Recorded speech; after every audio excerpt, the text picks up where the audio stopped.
Hello guys, আমি চলে এসেছি চ্যান্ডিল ড্যাম দেখতে। তোমরা কে কে চ্যান্ডিল ড্যামে এসছো আগে কমেন্ট করো আমাকে। চ্যান্ডিল ড্যামটা আমি এই প্রথমবার এসেছি। আমি এখানে মানে এসে তো প্রথমে ভেবেছিলাম এইটুকুই আছে, মানে এই যে ড্যামটা আর এই জলের স্রোতটা। তো আমার বর বলছে না না, এটা এটুকুই না, চলো ভেতরের দিকে দেখো, ভেতরের দিকে অনেকটা আছে। তারপরে তো আমি মোটামুটি দেখলাম, আরে বাপরে, ভেতরে পুরো জঙ্গলের রাস্তা। যে ড্যামটা এদিকে বলছে উল্টো সাইডটা পুরোটা আছে, রাস্তাটা ঘুরিয়ে বানিয়েছে। তো অনেকটা ভেতরে, মানে আমরা যাচ্ছি তো দেখছি যে আরে বাপরে, রাস্তা মোটে শেষই হচ্ছে না। হ্যাঁ, কখন যে শেষ হবে, এই করে করে করে করে আমরা চলেই যাচ্ছি ঘন জঙ্গল। এগুলো কিন্তু খাড়। দেখো ফাইনালি কিন্তু পৌঁছে গেছি আমরা এপারে। পৌঁছে যাওয়ার পরে এখানে মানে দেখলাম বোট সিস্টেম আছে, তাই বললাম চলো বোটে ওঠা যাক। বোটে তো উঠলাম, আর এই জ্যাকেটটা পরলাম, বীভৎস গরম। কিন্তু কি বলো তো, আমি যেহেতু লম্বা টাইম জলে নামি না, আর আমি সাঁতার টাতার সব কিছুই জানি, কিন্তু যেহেতু লম্বা টাইম জলে নামি না, সেই কারণে কিন্তু মানে প্রচণ্ড ভয় লাগছিল। অনেক বছর পরে জলে নামলাম। আমার পেছনে একটা দাদাভাই বসে আছে, তোমরা অবশ্যই ভিডিওতে দেখতে পাচ্ছ, ঠিক আছে।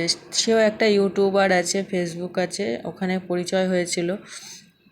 তারা আমাদের সাথে মানে ঘুরতে চেয়েছিল, তো ওনাকে চলো একসাথে সবাই ঘোরা যাক।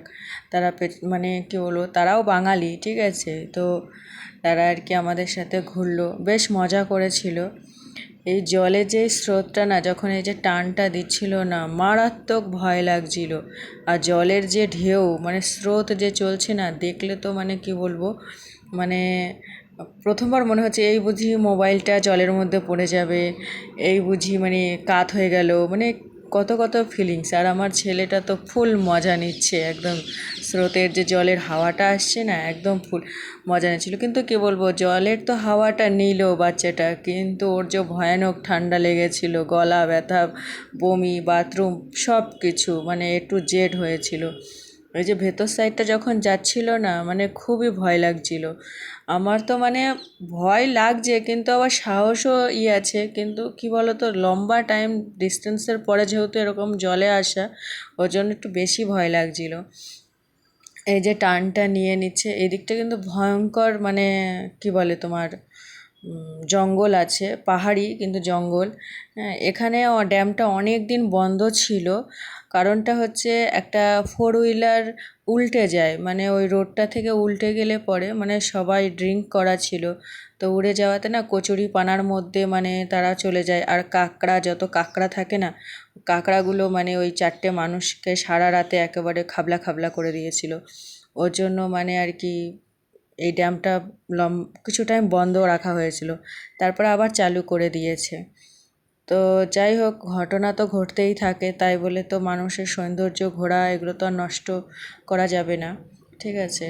তো এই দেখো আমরা ঘুরে এবার চলে এসেছি তো মানে দেখো একদম, যখন মানে এই যে সাইডটা এখানে লাগাচ্ছিল না, তখন মনে হচ্ছিল এই বুঝি পড়ে যাব। কিন্তু কি বলবো, ফাইনালি পৌঁছে গেলাম। এখানে আবার একটা কাণ্ড হয়ে গেছিলো, মানে যেহেতু একজন একজন করে উঠতে হয়, মানে আমাদের পেছনের ছেলেটা আগে উঠে পড়েছে, আর আমার বর ফট করে উঠে পড়েছে। উঠে পড়লে কী হবে, ওটা না ডিসব্যালেন্স হয়ে গেছিলো, মানে আমরা প্রায় জলের মধ্যে পড়ে পড়ে যাব, এরকম একটা ব্যাপার হয়ে গেছিলো। চলো ফাইনালি বাই।